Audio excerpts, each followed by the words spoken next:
कहानी ज्यादा लंबी नहीं है, कृपया इसको पूरी देखिएगा और लाइक और सब्सक्राइब भी कर दीजिएगा।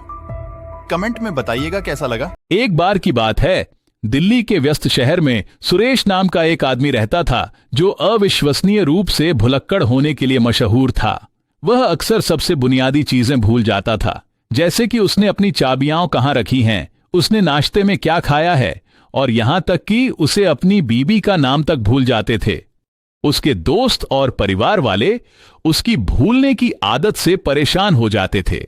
एक दिन सुरेश की पत्नी सुनीता कुछ किराने का सामान खरीदने के लिए बाजार जाने के लिए तैयार हो रही थी। सुरेश ने अपनी पत्नी से पूछा, मेरी प्यारी पत्नी, इतनी जल्दी जल्दी कहां जा रही हो? पत्नी ने जवाब दिया, बाजार कुछ सामान खरीदना है। आज घर में मेहमान आने वाला है, इसीलिए रसोई के लिए कुछ सामान लाना है।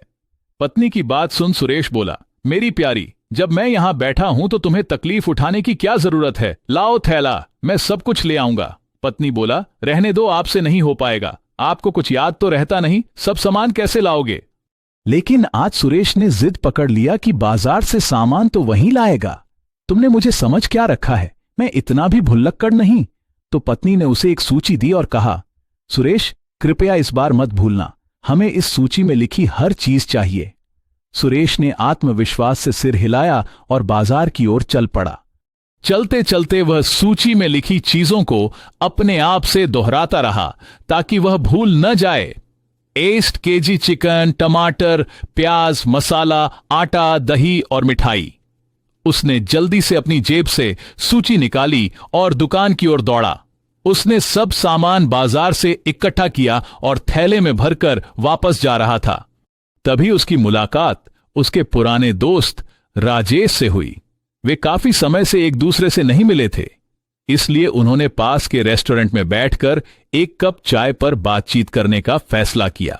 हंसी मजाक और पुरानी यादों से भरी एक मजेदार बातचीत के बाद सुरेश को एहसास हुआ कि उसे जल्दी घर जाना है। उसने पास पड़े थैला उठाया और ताबड़तोड़ घर की ओर निकल गया। घर पहुंचते ही पत्नी ने कहा, लाओ जी, सब सामान तो ठीक से ले आए ना? फिर मुझे ये सब बनाना भी तो है। सुरेश ने सोचा, थैला तो भरी लग रहा है, शायद सब सामान लिया ही होगा।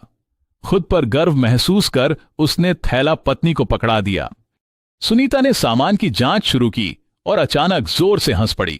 सुरेश ने भ्रमित होकर पूछा, क्या मजाक है? सुनीता ने अपनी हंसी को मुश्किल से रोका। उसने कहा, सुरेश, तुमने सूची में दी गई सभी चीजें खरीदकर बहुत बढ़िया काम किया है, लेकिन तुम एक चीज भूल गए।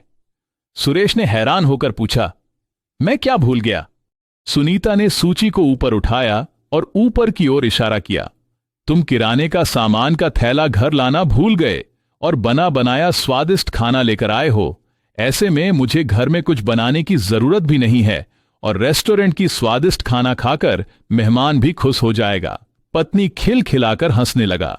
वास्तव में सुरेश रेस्टोरेंट में अपनी थैला भूलकर किसी दूसरे का थैला घर लाया था, जो खाने की होम पैकिंग थी, जिसमें चिकन करी, चावल, नान रोटी, दही, सलाद, मिठाई और अचार था। लेकिन सुरेश ने थोड़ा झिझककर पत्नी से कहा, क्या यह ठीक होगा? जिसकी खाना है वो तो नाराज हो जाएगा ना? तब पत्नी ने कहा, आप निराश मत होना, दरअसल मैंने भी वही सब बनाने के लिए सामान मंगाया था, जैसे रोटी के लिए आटा, चिकन बनाने के लिए मसाला, टमाटर और प्याज, दही और कुछ मिठाइयां। अब बस उन लोगों को थोड़ी मेहनत करना पड़ेगा जो आपका थैला ले गया हो। किचन में जाकर आज खुद बनाकर खाना होगा। पत्नी की बात सुन दोनों खिलखिलाकर हंसने लगा और कहा, कभी कभी भूल भी बहुत अच्छा होता है।